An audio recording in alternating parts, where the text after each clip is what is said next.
Millions of tweets, news headlines, and funny cat videos flash over our phone screens. But between entertainment and facts lies a growing threat. In today's digital world, misinformation spreads faster and wider than ever before, and its consequences are real. But before we dive deeper into the topic of misinformation itself, we need to understand what fake news even are. Because the problem is that there isn't really a widely accepted definition of the term fake news. Very generally speaking, fake news usually refer to false information and false content that is presented as legitimate content with the intent to deceive the viewer. Another term that needs to be separated from the term fake news is conspiracy theories, because oftentimes these terms are used interchangeably, which is just not right, as fake news are just very specific false news headlines, usually with the intent to deceive, to create some form of financial or political gain. Conspiracy theories are a bit more complex because they usually do have some sort of truth in them, but this lack of an actual set definition of the term fake news creates a huge problem for researchers, because all the research that has been done in the last few years isn't really comparable to each other, as they all use different definitions that obviously also impact the results. But this doesn't make the impacts of fake news any less dangerous. Because fake news aren't just an inconvenience, they pose a real threat to our society and democracy itself, as they use polarizing techniques to affect people's ability to make informed decisions. But because fake news evoke those strong emotions like fear and anger and outrage, they usually capture our attention way easier than actual news headlines, which is extremely dangerous, as once we believe in a fake news headline, it's incredibly difficult to remove that belief. That is called the continued influence effect. And it basically means that once we believe in something, it is cognitively way more attractive to still believe in that thing, even though we might be told that it's wrong. Because if somebody tells us that our belief system is wrong, we would have to throw everything over and create a new belief system, which is obviously a lot of work. So that's just not attractive to people. So if you believe in a fake news headline, the chances of you always believing in them is really high. Fake news actively capitalize on those emotions, as I said before. And one is distrust. Like, we feel that everybody else is saying something wrong and we are the only ones that are seeing the truth and that know the right thing. That leads us into a thing called an echo chamber. As I said before, once you believe in something, you usually wouldn't revoke that belief after, even if you're told you're wrong. So that will lead you deeper and deeper down the rabbit hole, and probably you'll connect with people who believe in the same fake news headlines along the way, which amplifies the problem further and further. Fake news aren't just a threat on a societal level. They're a threat to ourselves, our social system, our families, and our friends, and everyone that is important to us.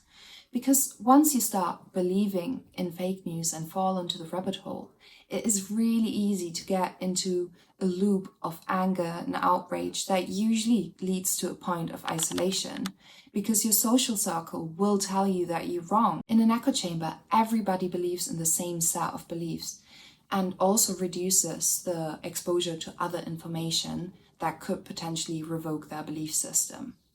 That only leads people further down the rabbit hole and enhances the problem and can potentially lead to radicalization.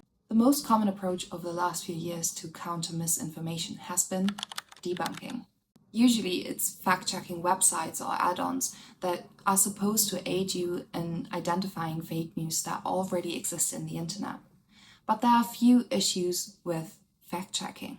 Those fact-checking websites usually use algorithms that are supposed to identify fake news, for example, on social media platforms. But the problem is, fact-checking algorithms usually can't catch everything, and that has multiple reasons. Fake news already spread really fast, so the chance of the algorithm catching every single piece of misinformation is almost zero. But even after you correct a single piece of misinformation on social media, the chance that it already has been shared over 1 million times in group chats, on stories, in posts is just tremendous.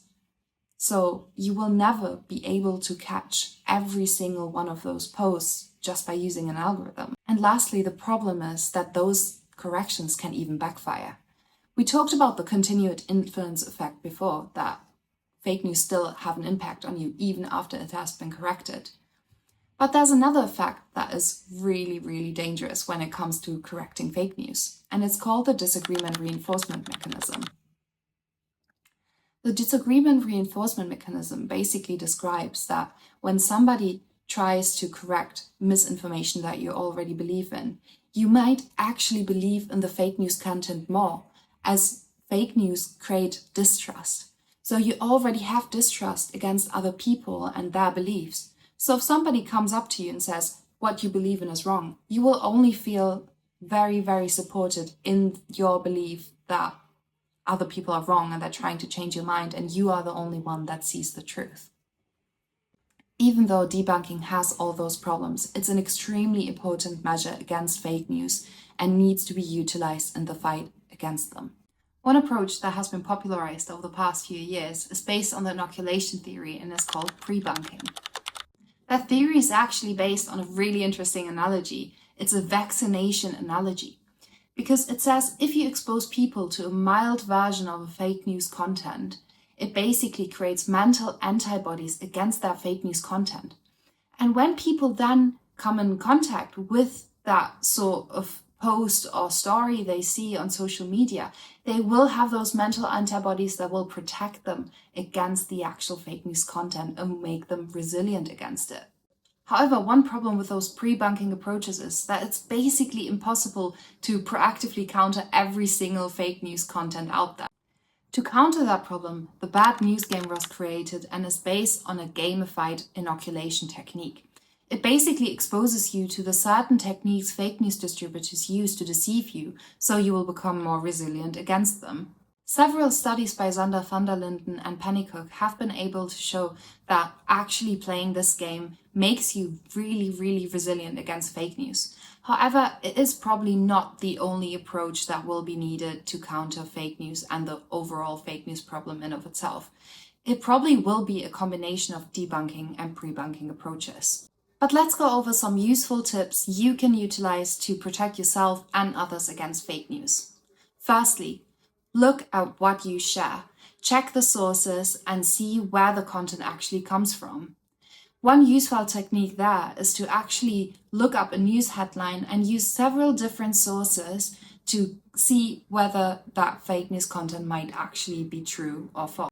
But most importantly, look out for each other.